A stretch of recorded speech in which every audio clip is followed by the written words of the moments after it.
Okay, so we're on the verge of the single biggest transfer of wealth in all of human history, and you can bet the ultra-wealthy have a secret playbook to make sure their fortune lasts for generations. So let's dive in and break it down. Take a look at this number. We're talking $84 trillion. That's the amount of money set to move from baby boomers to their heirs over the next 2 decades. That is by far the largest wealth transfer the world has ever seen. But here's the thing, for a lot of families, a huge chunk of that inheritance is just at risk. It could disappear into taxes or get tied up in a slow, very public court process.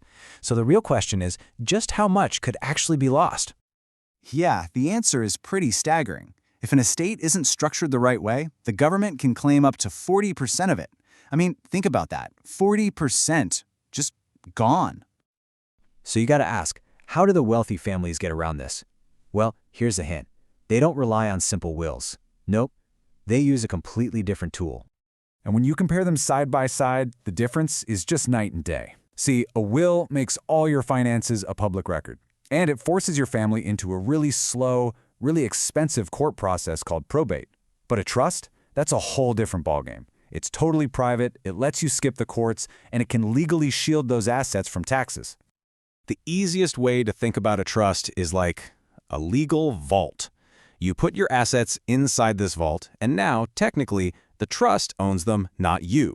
It sounds simple, but that little legal separation is the key. It's what protects a family's fortune from courts, from creditors, and from those really heavy taxes.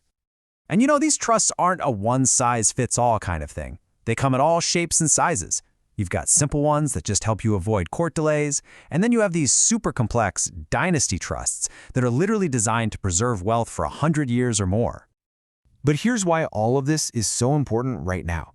Understanding this tool is more critical than ever because there's a huge deadline looming on the horizon. As it stands today, every single person can pass on over $13 million completely tax-free. That's a huge deal.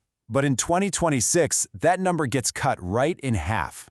So the window to use these powerful strategies? Yeah, it's closing, and it's closing fast. Ultimately, when you boil it all down, it really comes down to a fundamental choice, doesn't it? It's the difference between just dying with a will and, in a way, living forever through a trust.